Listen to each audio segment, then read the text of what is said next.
Yo, yo, yo, what's up, everybody? Thank you for tuning in to yet again another fantastic indie creator interview. It's your Cape Crusader, Cody, and we are keeping it geekly with our new friend, Adam Barnhardt. We're here to break down Macabre, Mel, Wicked Salvation, and everything in between. But before we lead into the depths of hell, Adam, give us a little bit about yourself. A little bit about myself. Oh man, this is like those exercises in class or whatever that I dread the most. Tell me one thing you did this weekend. Well, let's start easy. How did you find your first steps into creating comics? Lifelong, for the most part, comic reader, collector.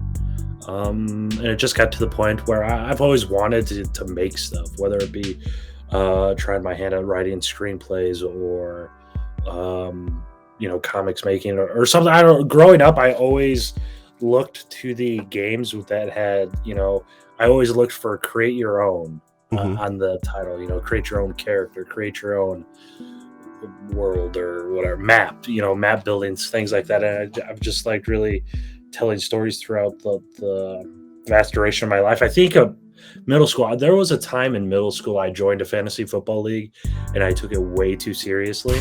And for like every release and signing and trade, I would type up like press releases for my team. That is so awesome. And share them with our within our like the Yahoo message board or whatever it was, and post game recaps and previews and the whole works. So that's kind of my first earnest foray into writing. And then shortly thereafter, I got on with our local newspaper. I think I was like an 8th grader, a freshman in high school. And I started writing sports for the local newspaper with a circulation of about, what was it? 2,000 people. So it's not like a daily news. It's not the New York Times by any. That's pretty big though, being in 8th grade. It's not. It was not bad. I did get in trouble once. I did get in trouble once, and I quit shortly thereafter because I upset plenty of adults of a rival school. But besides what did you that, do? You throw some shade? A little bit. I called. There was it was a compliment, really, because the team played very, very, very, very poorly, and I said something about how they had a mediocre outing or something like that, or performance or whatever. I didn't even single out any of like the players, they just whatever. But yeah, I came back in for my next shift, and my boss had like just thrown letters on my desk, and he's like, you got some mail, and like they're unopened. Like, what do you mean I have mail? I don't even get mail at home. What's this? And yeah, that was an experience. So that was my first entry into professional writing, I guess, and it just kind of snowballed from there. How I got to from calling a high school basketball team mediocre to making comics is quite a journey. But yeah, getting from point A to point B is all that matters, right?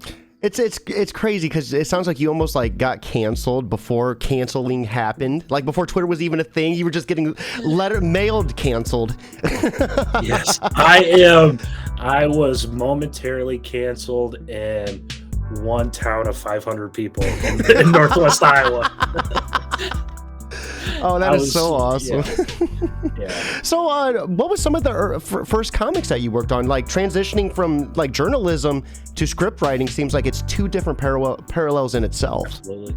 Yeah, I don't it starts to get murky. My first ever published comic, I had done some like short stories before. I didn't get any anthologies, but I had pitched around like 2 stories before, 2 6-page pitches.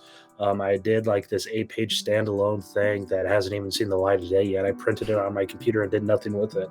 But then with my day job as an entertainment journalist, I was talking to someone, and they were super, super motivational. Rob Paulson, if you know Rob, he Pinky of Brain, Animaniacs fame, Raphael. Oh wow, really? That is like a callback right there. yeah. And no, he was just detailing his one of the most storied voice actors in Hollywood, probably, and he was detailing his battle with like throat cancer and all this stuff, and overcoming that. And I had this idea brewing in my head all along, like for whatever reason, it was like around Christmas time or something, and I had a week off, probably 6-7 years ago now, and I binge watched like a season or two of Shameless. And I kept thinking, it would be awesome as hell if Frank Gallagher had superpowers. And then that quickly went, well, what happens if they all had superpowers? And then that just kind of sat and stewed and brewed for months and months and months. And then this call happened, and I'm like, you know what? I'm going to go ahead and hop off and start outlining it and writing it and stuff. So I did. And the rest, as they say, is history. I started looking for artists. I think I did a couple pieces of key art like 6 months before I actually started looking for an interior artist. But we pitched that around, and the publisher that picked us up once said that they never look at superhero titles, and here we are with a superhero book at an indie comics publisher. And that's also expanded way faster than I thought it would. But that's just kind of how my brains works. One thing from the next, No, that's awesome. I always love listening to these behind the scenes, like just hearing how, the evolution finally happened. How did we fall into Lunchroom Riot, though? So how we fell into Lunchroom Riot is that throughout my whole entire life, I've wanted to have a food fight. Whether it be like school or like some hospital cafeteria. They don't ever happen like it shows in the TV shows, right? It just never happens like that. Yeah. And growing up, that was like it was like the only thoughts I would have during lunchtime or something. I'm like, man, I just want to stand up and throw this bowl of tomato soup across the cafeteria, or this mac and cheese just that's a fling savage it off move. Maybe like a cheeseburger, but soup. Oh, soup for sure. It's school lunch. It wasn't hot. It was barely lukewarm. In fact, it might have been cold. So no, I've just always kind of wanted to have a food fight, and at the same time, a lot of the whole indie comics landscape is kind of changing. Right as I got Shit Show picked up, everyone kind of I don't want to call it an exodus, but everyone started going towards like Substack and self-publishing more and more and more. Like, well, I'm still riding this high from getting a publisher picked up. What's wrong with getting your stuff published? But at the same time, let's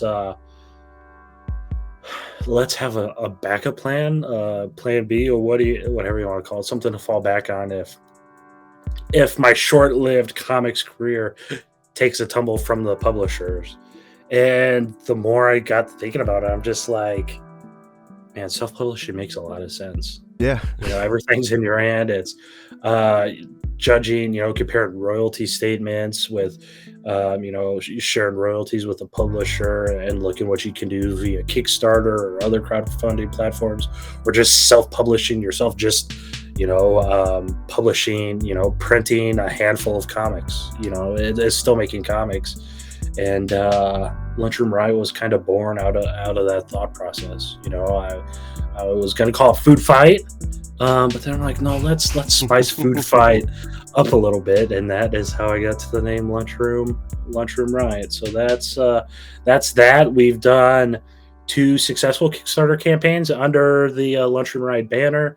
Where we have our 3rd active now, and then next year we do have pretty big plans for the brand and title that includes some direct market stuff and things of that nature. We have Patrick Ryder over on YouTube stopping and say Goonies post in the background. I like Adam's style already, and digging the cover art. I stole some images from your Kickstarter, put them on a image slideshow to the left of us. So those have been flashing throughout. I am really, really liking the style. I guess this brings us to the perfect segue to talk about Macabre Mel and Wicked Salvation. I really love that art style. It's like nice and like just gritty enough. And it's like such a beautiful compliment with that black and white. But before we dive into that, give us a little bit about the concept. This seems like such an interesting story. Right. So, spoilers incoming for Shit Show Volume 1 through Scout Comics. You can go to any comic store, get Shit Show Volume 1. They should have all 3 issues. Plus, the trade paperback's been out for a year now. So, in Shit Show, Mel, how do I say this? I don't want to spoil 2 stories.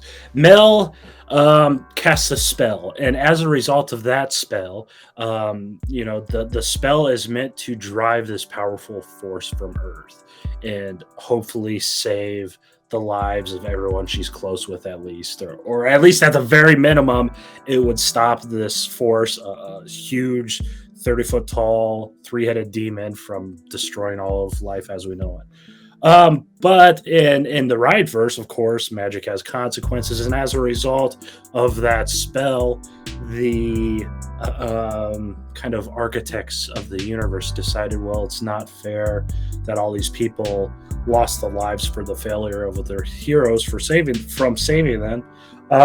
So those said architects rigged the spell so that an equal amount of heroes also disappeared or lost their lives, since they were unable to stop the force from killing so many people.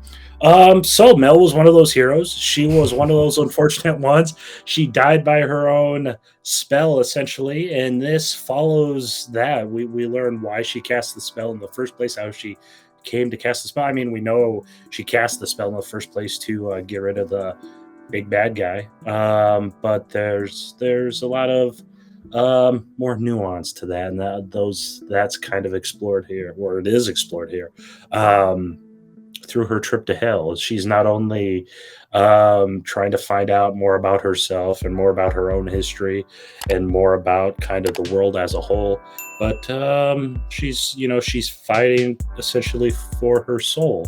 And there just so happens to be a bunch of demons standing in the way, and one badass sword that may or may not control all threads in the fabric that makes up reality. Now I want to pivot back to the art style. When I was checking out the preview pages, it threw me back, because there was a certain point in the beginning where they talked about the different layers of hell, and it threw me back to a similar feeling I had when reading Dante's Inferno. Like, was that any sort of inspiration when creating this? Yeah, no, absolutely. So I attend the Mike Mignola School of Mythology, where he adapts all sorts of classic heroes into his own mythos, while staying true to those stories and tales that made those characters great, to our ancestors and their ancestors, and going back centuries and millennia. But putting a fresh take. Everyone's seen the story of Frankenstein, and everyone's seen the story of Hercules and Zeus and Lucifer. I mean, Lucifer and Jesus and angels and demons and heaven and hell have been around since the dawn of time. So it's all about kind of putting a fresh take on that, while staying true to source material. Dante's Inferno, was very much a inspiration for that, especially when we were plotting out the world building, I guess. We're looking for something that's familiar that we could also put our own spin on, and Dante's was one of those primary pieces of inspiration. No, that's awesome. Yeah, like I said, when I was checking out those pages, I was getting that feeling. Patrick Ryder over on YouTube stopping in this to say this sounds dope. It is really dope. We're going to be diving into the Kickstarter a little bit more in depth, but before we do that, give us a little bit about RiotVerse as well. How big of a role does hell play in this RiotVerse? Depends on the day you ask that question. Depends. No, I mean, right now, essentially, in the month of October, hell is the biggest thing in the RiotVerse, because it's. I mean, this story takes place in hell, and hell consumes everything, and that's part of the reason we wanted to keep this black and white. It's a black and white graphic novella, and we are keeping it by black and white by design. We kind of want to do a spooky season special, if you will, kind of an homage to pre-code horror and pulp magazines and things of that nature. But hell, I am not religious by any stretch of the imagination, but the concepts or the beliefs of heaven and hell are super, super intriguing to me. I'm not sure if that's like the edgelord in me seeping out or what the deal is. It's just the quintessential tale of dark versus light and all that type of stuff, you know. And it's like the ultimate like hero journey, right?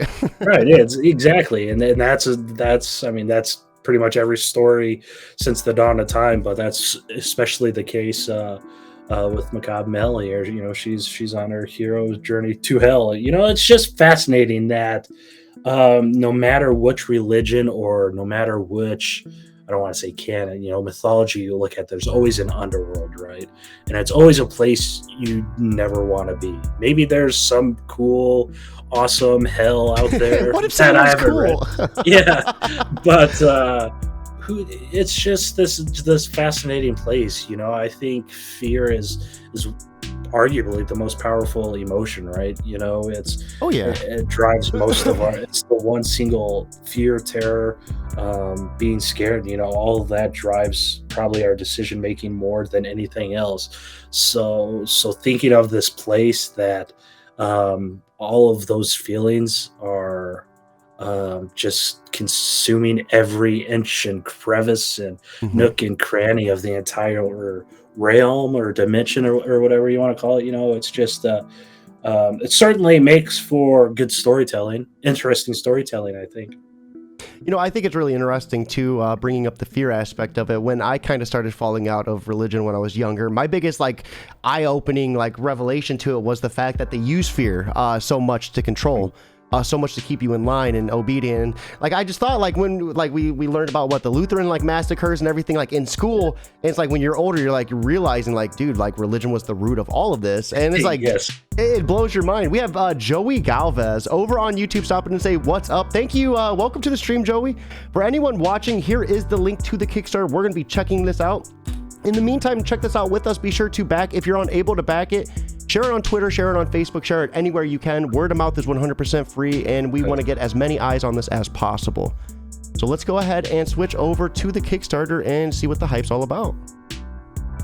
Give me 1 second. I get right over here. We are looking at Macabre Mel, Wicked Salvation, Demon Swords, Magic, and Horror. Mel inadvertently extinguished the Age of Heroes. Now she's on her way to hell to try righting her wrongs in this 56-page graphic novella, currently at $1,262 of a $4,500 goal. 36 backers with 20 days, left to go. Congratulations. Currently, sitting around a fourth of the goal. How are you feeling so far? Good. I mean, Kickstarter's a whole new monster the past few months, so it's something I expected. You know, I'm just one big old walking ball of anxiety the way it is, so it's kind of business as usual for me. Of course, I'm always gonna have thoughts and doubts and stuff, but you know, breaking down the numbers, we're technically pacing ahead of where we need to be to at least make goal. So, you know, we have just under 3 weeks. 3 weeks from 7 p.m. Central Time is when it ends. It ends on Halloween. Well, it ends on the evening of Halloween. That's like perfect timing. Perfect timing. We shortened the campaign even to get it in between the wedding and the between Halloween, because like I said, we want to make the black and white spooky stories an annual tradition. No, absolutely. So let's go ahead and scroll through and check out some of this Kickstarter as well. So the story so far, Macabre Mel has seen it all during her days fighting crime alongside Richard Legend McCoy and Legends Legion. She's helped stop them all from bank robbers to serial killers, rogue sorcerers, and a mad alien or two. Then came Balm, the demon that single-handedly caused the Age of Heroes to come to a close. Oh, and he killed Mel too. Did we mention that? So things are sounding rather crazy. This is a 56-page black and white graphic novella set in Lunchroom's RiotVerse, taking place right between Shit Show issue 2 and issue 3. Wicked Salvation features interior art from Rolands Kalnins. Did I pronounce that correctly? Kalnins. I had him send me a video of how to pronounce it. So Rolands, if you're watching this, thank you. Rolands Kalnins. Hey, you know, maybe that's something I should do, because before interviews, I'm usually like checking out like Google pronunciation, like how to, like 5 minutes before, like, and I'm doing my little like motivation talk to myself, like, you got this, Cody. You're not going to stumble it. Right. Speaking of anxiety, we talked about this off camera, but yeah, I was doing the same thing, especially when talking about a character named Macabre Mill, and it's Google split, man. It's half's Macabre, half's Macabre. It's whatever. I'm like, where's the R? They deleted the E. Whatever. Let's just shorten it Mel if we have to, There's a Kickstarter about a character named Mel. And then right here is some of the interior, and now we can get a little bit of an up-close look. And like I said, this art is nice, and like I just love like the grittiness of it. It reminded me of the interiors from like an old school Dante's Inferno that I read a long time ago. And just some of this texturing is just so, it's such an awesome like idea. What did that look like, that creative process look like between you and your artist? So I can't even remember how I met Rolands. He lives in Latvia. Instagram or something, and like you said, the texturing and it's like it's simultaneously Kirby Crackle-esque, but completely new at the same time.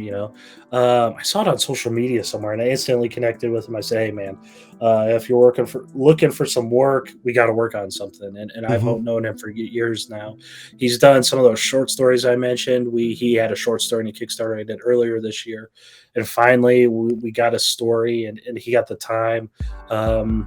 That the stars aligned to work on something extended, more than just a short story. And Going to Hell, his artwork's perfect for hell and demons and things of that nature. The very first thing he did was craft a piece of key art, based on the logline and synopsis I told you, and we eventually turned that into cover A. But yeah, man, I wouldn't work with any other artist on a story like this. It just matches, especially with the black and white gray tones. We wanted to go with the project. Rolands is killing it. And like right here, this page in particular, like there's like you can obviously tell, this is a man, he's wearing, a coat and everything, but we're not like exactly detailed on the face, and it gives you such like a weird feeling on the inside. You know what I mean? Like I've never really seen it done like this before. The texturing on the face, like to kind of hide the identity while still showing you like traces of like who this individual is. Yeah, that character is, and that's just kind of Roland's ingenuity, just because that's exactly who that character is. He's a dark, shady, mysterious character that you guys will find out in the story. But yeah, it's perfect. I don't have to really do much direction with Rolands. That's the stuff he just brings to life, and it's incredible because he nailed that character on the head. Yeah, I'm loving this cover A as well. These covers are just so gorgeous. This cover B right here too is another really gorgeous one too. Give us a little bit about Mel as well. Like right here, I'm picking up a little bit of like Raven vibes almost. Yeah, so she's just a good old sorceress. She was part of this. Growing up. Well, she she is part of this. If you want to call it a cult, sure. Book group, a book study, maybe you could call it that if you want. But yeah, she's part of that group, and their values didn't necessarily aligned with each other. So Mel departed that group and joined the world's biggest superhero group, Legends Legion. And then the shit hit the fan and everyone died, and she kind of went scrambling back to them. For obvious reasons, because you guys will see in the story. Now this looks like a heavy hitter as well. Yes. So that is a new character. First appearance alert. Macabre is his name. And that picture is the meanest you will ever see him, probably. He is a big old sweetheart. And from the very first page I wrote from him, I'm like, oh man, this is one of my favorite characters I've ever written. And he looks scary. he does look scary. He has like a crown of stone and everything. Yeah, crown of horns. He's technically a demon, but he has a heart of gold. I shot Roland, or excuse me, Juan Angel, frequent collaborator. He always does, again, key art for me that we always turn into covers because I just like having something to write off with. And Juan did both cover C and cover D. I think he's done easily 24 different pieces and covers for me so far. But Magmaro's awesome, and this creep is probably one of the biggest creeps you'll ever see. This is Mushru Ratu, and he's kind of the keeper of what we call the Plane Eternal, which is essentially purgatory. It's not heaven nor hell. It's about as dry as sitting in the waiting room at the doctor's office for eternity, except there's no TV that you can watch The Price is Right on.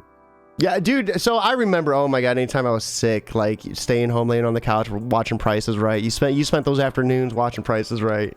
We have Joey over in YouTube saying the shit show hit the fan. Yes, very much so. Oh, and then Rolands did a second cover too, which is our hardcover as well. Yeah, I'm loving these covers. These are awesome. So let's take a look at some of the rewards as well. So for the digital tier, you get the digital PDF for $10. We have cover A at $20. Cover B at $20 as well, and then of course you get the digital PDF and script book. I think that's a really interesting introduction with that as well, throwing the script book in with the purchase of it.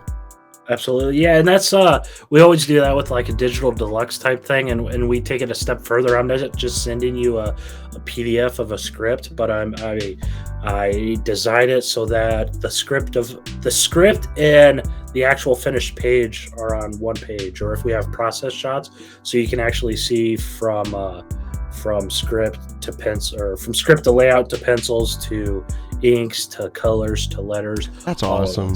So that's what the script will be. It's certainly and super involved. It's just way too big to print. We did it once. We printed the script book once as a stretch goal, and I didn't know how much it cost. So that is why it's included digitally. If you want to print it, feel free. So was like reading scripts something you did to kind of help you like learn how to write too? Or, what was your reasoning for doing this? Yeah, I still do to this day. I love reading scripts. It's just so bizarre because there is not a standard script for the entire industry. Everyone just writes whatever the hell they want to write. You have, I saw Kelly Sue DeConnick pops to mind when her scripts have a fair amount of direction and things of that nature. At least the few I've read. I think I've read her Bitch Planet once, maybe a Captain Marvel one here or there, but it has a fair amount of direction, paneling and layouts and things of that nature. But then you pick up one of Tom King's scripts, and it's Batman looks out window, or Vision cries, or something like that, and that's it. And that's how it is across the industry, man. To kind of to each their own. I mean, there's certain rules, unspoken rules, I guess. But it just depends. I like reading the scripts of my favorite writers to see how they do it. And again, just like telling the stories, putting a fresh, my own spin on it, And sometimes you could really see like how much the artist brings to the table as well, especially like with the scripts where there's not a whole lot of description in it. Sometimes the artist brings a lot of weight to that particular scene or panel. Absolutely, yeah. Even more so in how my scripts get shorter and shorter the more I work with an artist, just because obviously that it makes sense because you understand how each other work and things of that nature. So the scripts I'm pumping out with Rolands now, especially for this project, the last few pages are hardly any words other than dialogue. I'm just like, do whatever you want, just make sure we can fit hell. yeah or I just throw the dialogue on a page and say, hey, here's what needs to be said. Draw whatever the hell you want. True. Hey, having that type of relationship is like essential though. Like having someone that could read off of you, like and work with you in union like that has to be like, the perfect recipe. So here's cover C. We have this running at 25. We have cover D at 25 as well, and then the hardcover at 45. So any other goodies with this hardcover, or is it just a hardcover copy? Just a hardcover copy. We have other packages beyond that. You can buy like all sorts of ketchups and things of that nature, like that. With the ketchup, you can get any of the soft covers or the hardcover. Plus, you'll get the Shit Show Volume 1 trade. Plus, you'll get the second printing of Shit Show Shorts #1. Those are just the 3 stories Mel's ever appeared in. Of course, Shit Show Volume 1. Then she's in a short story in Shit Show Shorts #1. But yeah, or then you can get every cover, or you can get everything, which includes the trade and the second printing and stuff. Or you can even get tortured by the devil as well. Be in the book. $666. What a good number too, right? Yes, it is. Yeah, it's largely there because of a joke. We're like, we have to have something be 666. So we put everything in there. You can have everything. You get your own cover, a true 1 of 1, where we're not even going to print any comps for ourselves, and a poster. You get all sorts of weird stuff. Plus, you get tortured by the devil. So that is so awesome. Real quick, we have Joey and Kelsey over on YouTube stopping in to say love cover C. Yeah, cover C, this is gorgeous. I just love you. Like, I love hearing you say he's a sweetheart, but he just looks so brutal in this, like he's about to just destroy everything in his path. Yeah, he we'll see. In this story, he doesn't get particularly violent. Maybe somewhere down the line. And then, of course, for any retailers out there, we have the first circle, so 5 covers, cover A's for $50. And then the 9th circle, you get 5 each soft cover and then 3 hardcover as well. And then here's a look at some of the add-ons. And then you have the trade dress covers, you have the cover without the trade dress as add-ons as well. These look so gorgeous, as virgin covers too. Absolutely. Yep. They do. I love all of them. Juan's stuff I have prints of. One of my favorite things I've ever seen was on our last Kickstarter from Juan. But yeah, you could get them dressless, and we also have a 5th soft cover as well. That's only available as an add-on too, from Federica Manchin. She's done a bunch of RiotVerse stuff too, and she's actually working on a mini-series we're going to release in 2024. Oh my god, and we have some Pogs. Let's go, dude. Pogs, man. I have some of them right here too. Hold on, let me zoom you in. Oh jeez. We got Pogs, man. And Pogs. You have Not the Mama in the background. This guy, you're like a callback from my childhood right now. Yes. Yeah, right? Yeah. There's Not the Baby Sinclair back there. Frankenberry. Kelsey in the comments actually made that with her hands. Oh, really? I'm assuming it's the Kelsey I know. Moreland? Yes, that is the Kelsey I know. That is also the main attendee at the wedding I spoke to last week. She's the reason why we had the wedding. Oh, let's go. For everyone watching, hey, Adam just recently got married. Help him celebrate by backing this book today. There is the link to do so. If you're unable to, share that everywhere you go. Facebook, Twitter, anywhere. Put that link everywhere. Yes. We have Joey saying, literally, my 12-year-old is watching Dinosaurs as we speak. It's such a good show. And it's crazy I love it so much, man. Like, I relate to that father dinosaur more and more as I grow up. I used to be like the teenage one. I forgot what his name was, but Robbie, I'm the dad every day, more and more. I'm not sure. Did you see this guy too? I have a Goliath back here as well. Did you see Goliath? Oh, dude, that thing is huge. It is. That wingspan, dude. So, I forgot what it was. There was, I want to say it was a Spawn that was coming out that had like gigantic wings that was that big too. I love huge figurines like that. They're gorgeous too, and surprisingly cheap too. But now they're coming. Of course they do one, so they have to do every single gargoyle. I think they have like 8 out now. It's like, man. Yeah, and the danger about being an adult now is we can finally afford that stuff. So it's like walking on murky territory.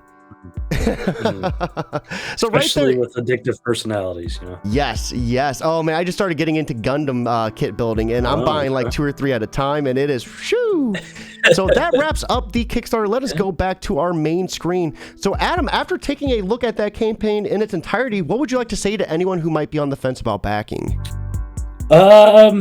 We put our heart and soul into this, man. We've done an incredible amount of work, and we want to see it through,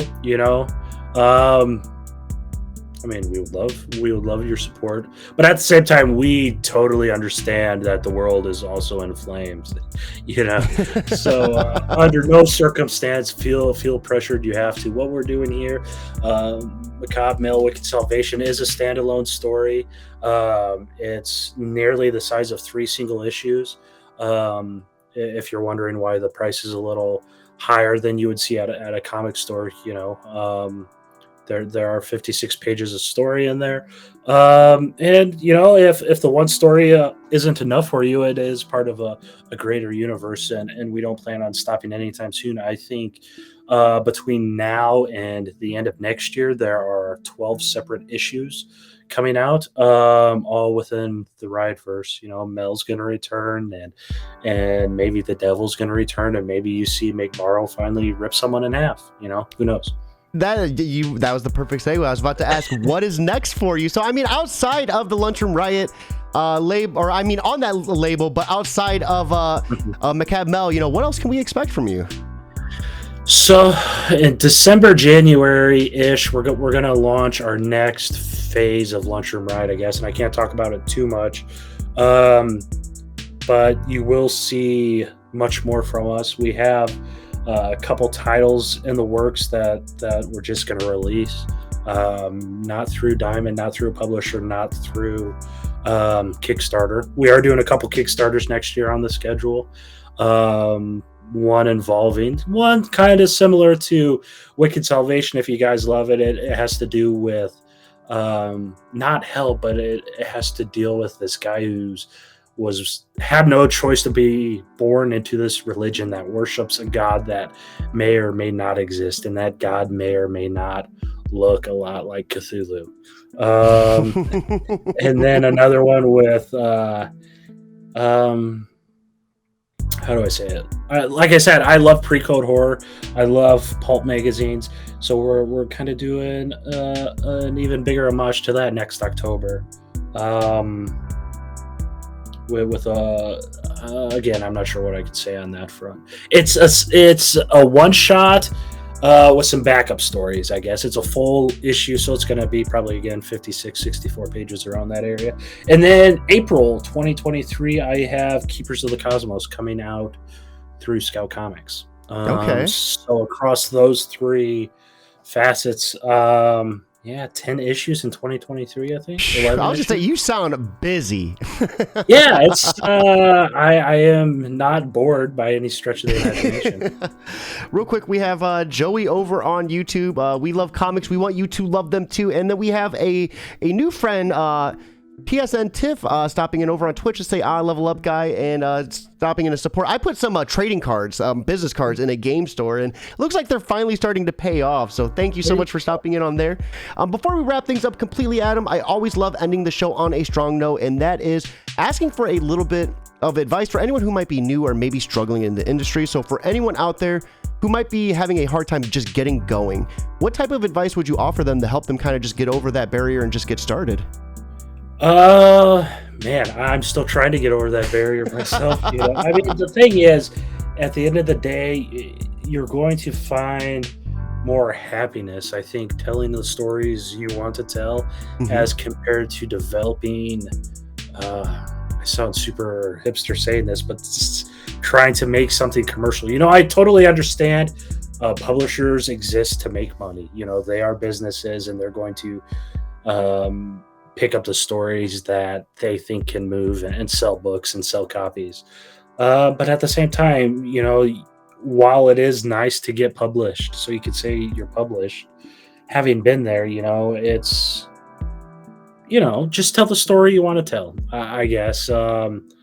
There's all sorts of discourse. We'll probably have Twitter discourse next week on breaking into comics, and it's always that. People get mad because people say you just have to write, and I mean, I believe that, because you can't write a comic without writing a comic. You know, it's just kind of common sense. But yeah, tell stories you want to tell, and thankfully, with the internet the way it is, and with digital media the way it is, and you know, it's never been, I don't want to say easier to make a comic book, because comics take a shit ton of money, you know. But everything is in place. I mean, do what you can do. I Mhm. guess, even if it means not printing it, do a web comic. See if you can get an artist to do a panel a week or something of that nature. Maybe you are an artist, and a web comic will be perfect. Yeah, Do a yeah. digital comic strip or something like that. But yeah, man, I've been having so much fun just telling whatever stories I wanted without needing to adhere to some other rules and regulations. No, absolutely. And I think that's the beauty of kind of just doing it on your own too, right? Like you don't have to worry about like adhering to any set rule or Mhm. regulation. You're able to actually tell your own story. And I think that's in itself, that's the beauty of it, right? Yeah. As Adam, as life, man.